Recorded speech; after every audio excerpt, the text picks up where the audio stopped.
folks, how's it going? RedMaster here, and welcome back to another episode of Cards and Castles Known Combos, where today we're taking on another request to showcase a deck that I don't really think I've gone over here before, and I might have, but it could have also been years ago. Talking about the classic colors of blue, yellow, Reanimate. It's a strategy that we are not really unfamiliar with because we've been doing it for years in Nature's Necromancy, but we've of course strayed from the original path of the deck. It was primarily popularized in blue-yellow build, where you could get out a quick swarm of bunguses, some things like the Dwarven Miners and the Rally of the Towns, to just overwhelm your opponent with a fresh horde of bodies once you made some efficient trading. And it just got out of hand because, you know, the undead pool, the strongest pool in the game, Banshee, Horseman, and Wraith. No misses among those three cards you could potentially pull, and so it is just madness. So what I've done today is come back and created a maybe not variation on the deck, but it's sort of my current day interpretation, or what I would recommend as the blue-yellow Reanimate. Of course, I am more of an advocate for the white-blue because druids have much more stronger tools than yellow. Things like the companions, so on and so forth, can be a bit better than what yellow is producing. But hey, I think all the same, it's a Reanimate deck. We're going to see a lot of undead bodies get produced from it. So let's go ahead and take a look at the deck list we're working with for today's video. Alright, and here is the deck list for today's games. Now, before we kind of get into the card by card, we got to do some explaining on what the Reanimate deck is and what some of the standout cards are in this particular build. So, if you've never seen a Reanimate deck before, basically the idea is sacrifice a bunch of units through effective trading, which, you know, could be small bodies like peasants from Rally of the Town or Hassan's Guard. Those two are probably the more popular amongst the choices. And of course, once you kill them off, you pop a Reanimate down for some incredible value. Like we said before, Banshee, Horseman, Wraith can put multiple copies of those on the board at once, which can all do very, very devastating things here. Of course, Banshee adding spells, Horseman dealing damage, and Wraith just being a stupidly big body for its cost. But to get there, we do have to, of course, draw out the combo. Things like flying books are in here to help that a bit. Same with the lumberjack. Maybe you could or put some more emphasis on draw in this deck. Where the Knight of Flowers is, you probably could put another instance of draw, whether you want to play Archives, Divine Knowledge, so on and so forth, as ways to pull it out. I'm running Knight here just because I think a bigger body is pretty funny, especially in a world where you could run into some beef by turn 3, 4, etc., etc. So, yeah, I just figured why not. It's good to try it. But the rest of the deck, of course, pretty simple, and I don't know if I mentioned this part, but if more of the emphasis is on Mystic Journey in this particular build here. You're utilizing that to spawn more guards or more drakes off of off of Dragon Knight, to just create more bodies for Reanimate here. And of course, our little secret tech in the back here, some resolve units, both Paladin and Frog Prince appearing in the deck. I think resolve is sort of an interesting untapped tool that Reanimate has yet to really pop off with. Of course, resolve, keeping units alive before they die the first time at 1 HP. And if your opponent can't take advantage of that, it means that you can end up doing the trading, so that way your Reanimate gets more value. Very, very important, especially since these guys can hit pretty hard depending on what's on the board here. I mean, Frog Prince already a 6/7, can be pretty nasty, but combined with the globals, which we are running in here, because again, we do have that Mystic Rat package to help us win games more consistently. You know, while Reanimate is good, it is not always the sole reason you should be winning in a deck. You should have other win cons to help you, especially in a deck that is a little more volatile like Reanimate. So Mystic shenanigans is sort of what we fall back on in case we don't get the true Reanimate that we want to. But with that being said, let's go by the card by card real quick. 3 Lumberjack for draw, 3 Guard for Reanimate, Journey to pop any of our initiative units again, Priest as a just good stuff 2-drop, Blacksmith and Armory as the globals, plus Temple in here since we are in the Vikings. Flying Books for more draw, Freezing Pillar for freestall, Knight of Flowers, like I said before. A bit of a beefy body at 3 gold, and something I kind of want to experiment with a bit more. I think that beef could be important. Reanimate, of course, the start of the deck, 3 copies, because, you know, wouldn't be a Reanimate deck without 3 copies of this.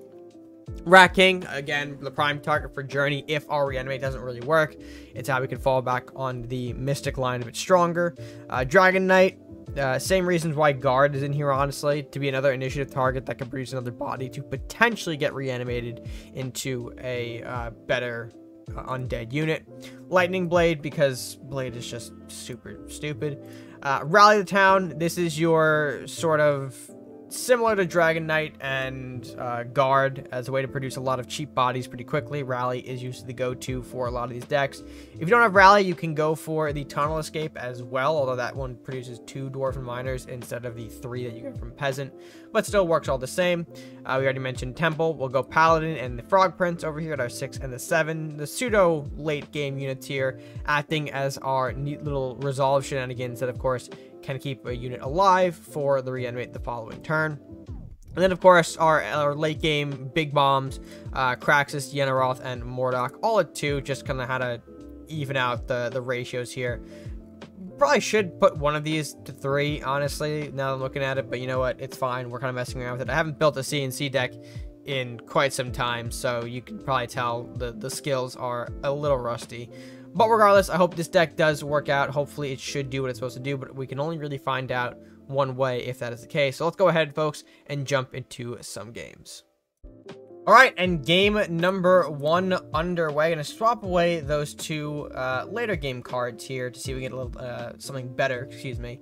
And we do actually pick up a couple of good things there. Hassan City Guard and the Mystic Journey are both sick cards that we can utilize in the early game here. I'm gonna let this Master Thief come through, bop us for 2. It's not a huge deal, although our opponent is on green-yellow, and that primarily to me signals potentially an issue. I'm gonna go for the fly. Oh, actually, I can't go for flying books. I mean, I can coin it out, but do I want to?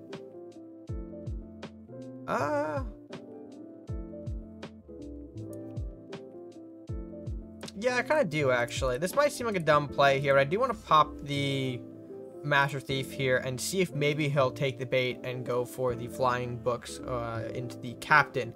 Just because the repost is a bit annoying at this point in the game, I kind of want to get rid of that.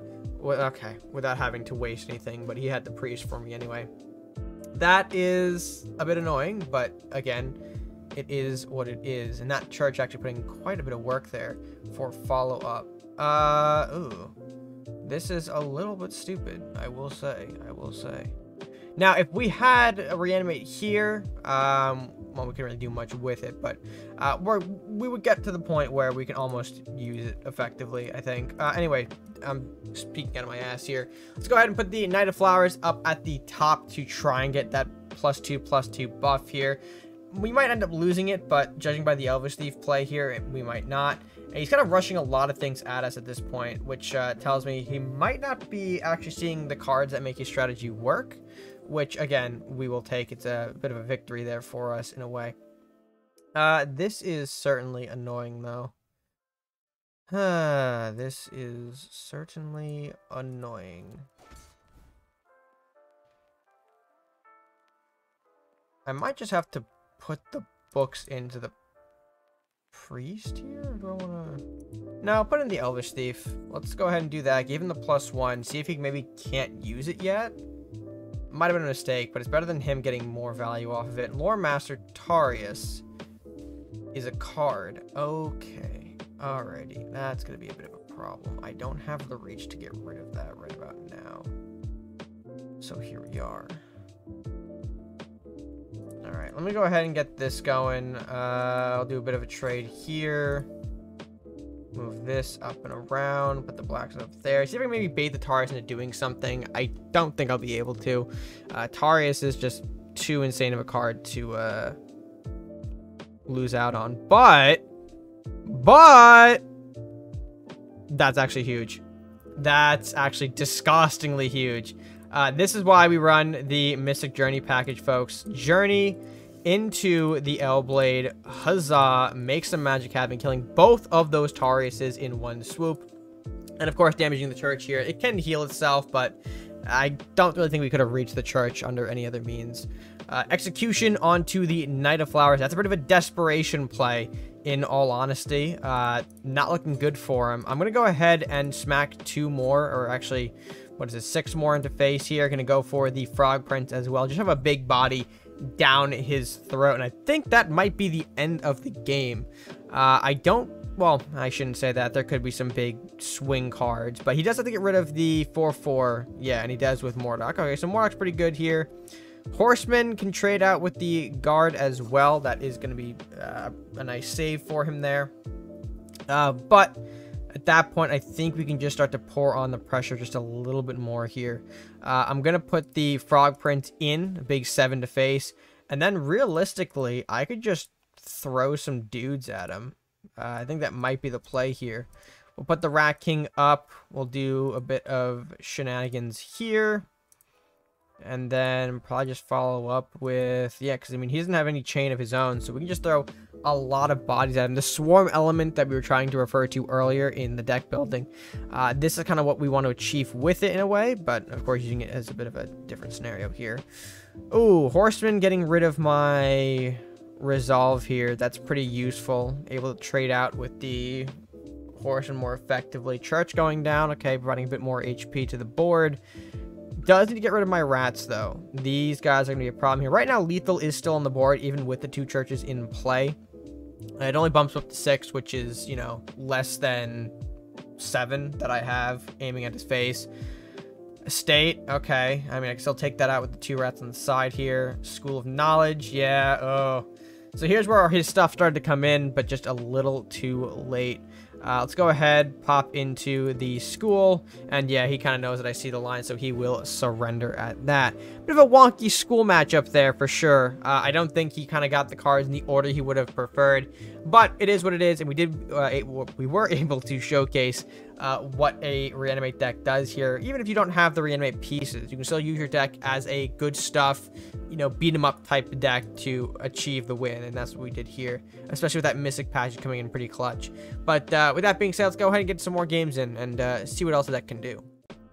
Right, so there is the Reanimate. I'm going to try and be risky and keep this in our opener here just so I can showcase the value we want to achieve with it here. We'll start off with a Lumberjack. Everyone likes a good old lumber start. Am I right, boys? Am I right? Lumberjack start. Going up against the Ninja Druid, though. Could see some interesting stuff, some interesting shenanigans, mind you. Okay.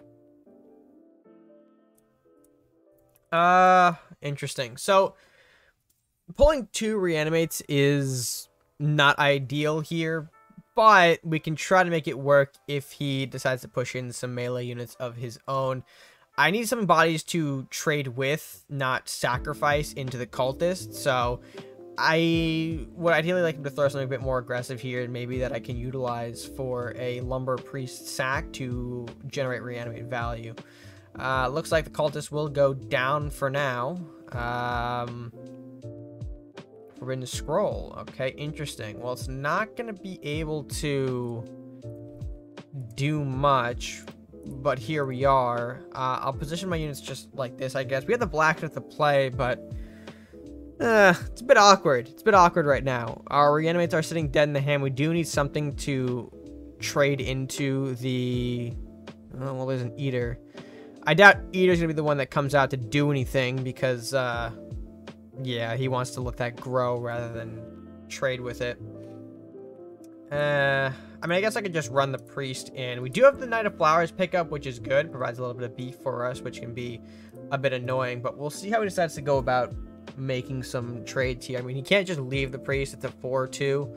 Has to something to trade with this, I imagine. If he has to waste the Eater or give it some kind of first strike spell, I think that would be ideal. But, I don't know if he's got it. He's kind of cycling through his hand a bit there. Spine, yikes. Interesting. Spiny is the go-to. Still can't play the Cultist, I believe. He doesn't have the metal anymore, so it's sitting in there at 2 gold. Should probably get some kind of block going, though, with this Knight of Flowers just dooming on face. Or he does not. Okay. Oh, okay. And that, this is where it gets worse for him. because on top of doing what we do, we can also do this. Now, unfortunately, we can't kill the Eater, even though we are in a position to interact with it. Because we played the Mystic Journey, he does get that +1/+1, so a little bit awkward there, but I think still we can put him in a desperate position with all of this swarm. And again, I'm hoping that we can maybe show off the Reanimate before he surrenders here. I want to see what he decides to do. I think he might just surrender, though. There's too much bodies coming at him, and this was just, you know, a lucky Mystic top deck, or Mystic Rat top deck, I should say. Rat King top deck. The English. Okay, there's a cultist. You gonna push this up at all, per se? I mean, come on. I have the Reanimate. You gotta do something for me here. Okay, block. Oh, alright. Flash grenade. He'll probably make the trade then. Which is annoying, because again, I can't get my Reanimate value in, per se. But yeah, I would recommend him. He's got a... Ooh, okay. Doing a bit more on the way out. Yeah, okay. Rat King, and then probably... Yep. Alright. So he is still in this. He is still in this, but unfortunately got some of our targets that we kind of needed to stay alive for our Reanimate to get some serious value. But we can still do what we do. Surround the Lumberjack a bit here, get some flying books going, and then pass once again. I think here he's probably going to surrender. There's no way they can get another flash grenade off. I mean, I'm trying to give him the value, but it's going to be impossible to take out the Lumberjack without having to get rid of it something else first. Seems a bit unlikely here. Oh, okay, Lumberjack. Lumberjack's a good start here. Draw himself a card, get rid of a rat. That is pretty good. We have another one, per se. Could be pretty useful here to trade out some of these smaller bodies. That's Cultist. That's a Vanishing Strike. Unfortunately, it is not going to be enough. Well... Yeah, no valid targets. So we're gonna hit this, right? Watch it go back. Poof, if you didn't know. And yeah, we'll end it off right there. So unfortunately, again, more Mystic Journey than actually doing anything, but you saw the idea. I think the deck matchup wasn't great for us to pull off Reanimate, because Ninja Druid is always so reserved here. We got one more game. Let's go ahead and see if we can get something out of this last one. Match number 3 starts right now. Alright, let's go ahead and sub away the Blade and the Temple. I don't think we're going to need those two. Jack and Rat. Those are good cards. Those are strong, effective cards here. Jack more so, because, you know, we do need cycle. Oh, more so now that we're actually up against blue, red, I just realized. Ooh, the Storm, okay. That's gonna be good. I don't have an effective turn to play, unfortunately. As you can see, our hand's a little bit choked up. Oh shit, really choked up. Okay. So this game, we're gonna talk about the big bunguses, because that's what my deck wants to give us, apparently. It's a lot of big bunguses. I'm hoping that we can maybe get some kind of burn off on Rat King to slow our upkeep down a bit here, but we'll have to see. I don't have any additional follow-up plays, just other than hitting Rat King to face, which isn't necessarily the greatest thing in the world. Okay, there's the Rider, sure. Into the Altar. Okay. There's a play, for sure. I just have to pop the Rat King into the Rider, honestly. I hate to... No! You pain in the butt. Alright, whatever. We'll set this up then. I do need to get rid of my upkeep. Even though that is our only valid Reanimate target, we just can't afford it. I can't afford to put it out there right now. Oh. I mean, I guess, right? Let's go ahead and Freezing Pillar here off to the side to kind of generate some big chain value, right?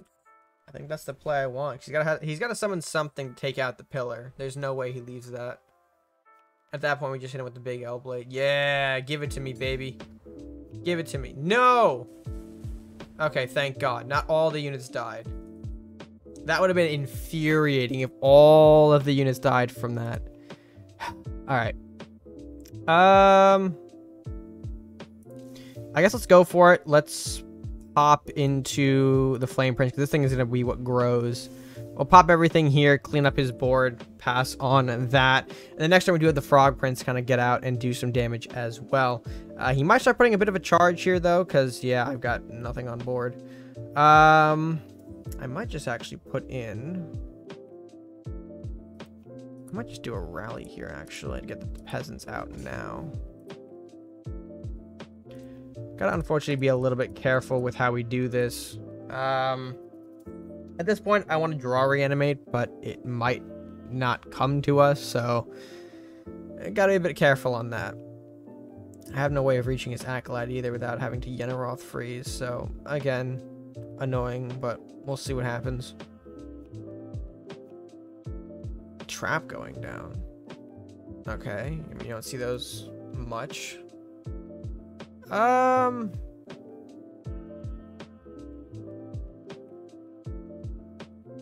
Let's go Dragon Knight. Yeah, okay, because it is going to be... Oh, it's Avalanche. Sure. Avalanche is fine. Let's go ahead and do this, this, this. Get books in the corner. Again, we want to create some draw. We'll pass it off to him. He might just pop Peasant with Acolyte here and defend with Zombie. If he does, sure. The Zombie doesn't have the ability. He'd be in sluggish, so he can't exactly hit into me. Yeah, and of course, he pops the Peasant. Just the correct choice there. Not enough for Rocket either, thankfully. Ooh, alright. There is some potential here. Can I please pop one off the top one time? No, I cannot. Unfortunate.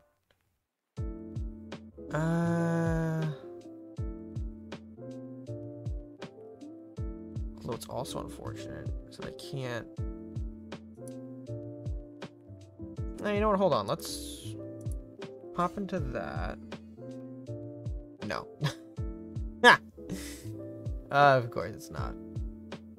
Again, annoying, but it is what it is. I go Kraxus here.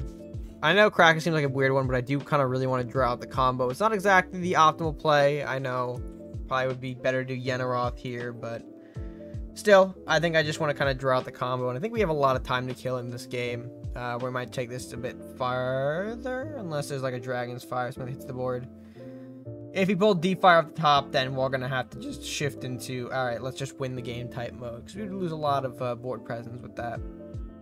Also, again, you got to be careful of Rakanoth. That is still a real concern. Okay, Acolyte into, oh, well, yep. When there's a Yenna of your own, I can see why, yeah, well, okay. Alright. Never mind. Shit, it's kind of awkward to do, but yeah, I'll just do this. I know, people are... Okay, comment section, I know this is the point in the video where you're probably just, like, full cringe at my gameplay. Although, I mean, for some of you, that's with every gameplay. But still, I think, yeah, I mean, that wasn't ideal. That wasn't ideal. Oh, okay. And that is also not ideal. It's a Flamestorm, which I figured was coming eventually. Blue Firebolt cleaning up my Paladin. Sure.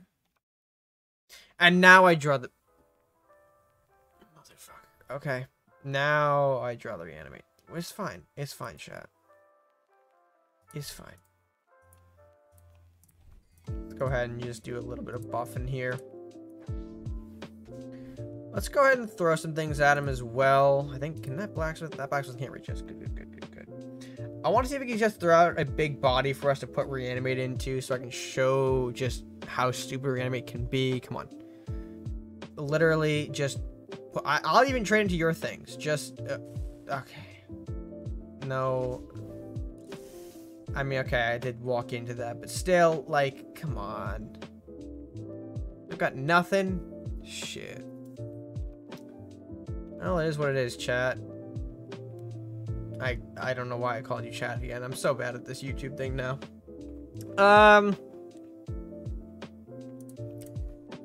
Yeah, I guess let's just go for it. Bop.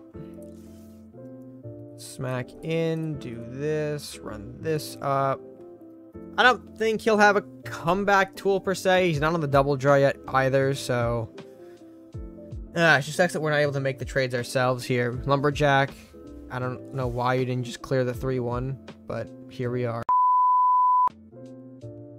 Alright, and there it is. Again, our opponent just decided to stall us out here. A little unfortunate, but it is what it is. I'll just clean this up. 1, 2, 3. While we didn't actually pull off a reanimate, there were a lot of times where we could have activated one if things were a little bit different, you know, different matchup, different cards on board. You kind of see how things do line yourself, you do line yourself up for a reanimate play. It's just a matter of finding it in the deck, which in that case, you might want to run things like the draw, things like Crumbling Archives or Divine Knowledge or things of that nature to just ensure that you have it for your games. But, you know, if you don't mind not winning it, or not winning through Reanimate every game, then I think this build is a pretty good one. But with that being said, folks, let's go ahead and close out this video because that was our third and final game. Right, and like I said, it is our last game, so we will close out the video. Folks, hopefully you enjoyed the deck list. I'm gonna go ahead and actually scroll and open it now so we can remember what it looks like. Of course, if you guys did enjoy, be sure to let me know your thoughts on the deck list below. Be sure to like the video if you did enjoy it. Be sure to share with your friends and subscribe if you're new or haven't done so already. It is the best way that you can show your support to the channel here and help us grow on the platform. So, I think with that being said, folks, this is going to be all from me for now. So, until next time, stay gaming.